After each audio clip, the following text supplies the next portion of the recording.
বাড়িতে আসলো birthday invite. তাই আমি এসে গেছি এখানে ক্যাডবেরি নিতে। দেখতে পাচ্ছ আমি এখানে ক্যাডবেরি নিতেছি। দেখছি এটা ক্যাডবেরি নিলাম। আরেকটা ক্যাডবেরি দেখতেছি ওটাও ভালো লাগতেছে ওটাও নিয়ে নিচ্ছি। তারপরে এসেছি বাড়িতে। বাড়িতে দেখতে পাচ্ছ আমি এটা প্যাকিং করছি কারণ বার্থডে গিফট দেবো তাই তো প্যাকিং করতেই হবে।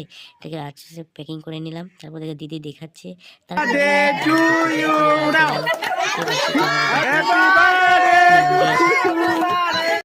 बेटा तुमसे ना हो पाएगा।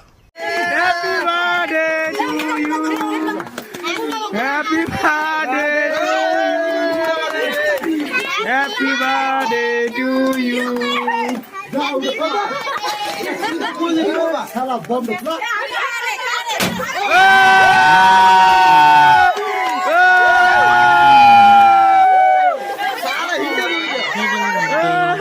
এবার হবে বার্থডে কেক খাওয়া। দেখতে পাচ্ছ ওর মাকে প্রথমে খাওয়ালে তারপর নিজে খেলাম। ও ভাই আমি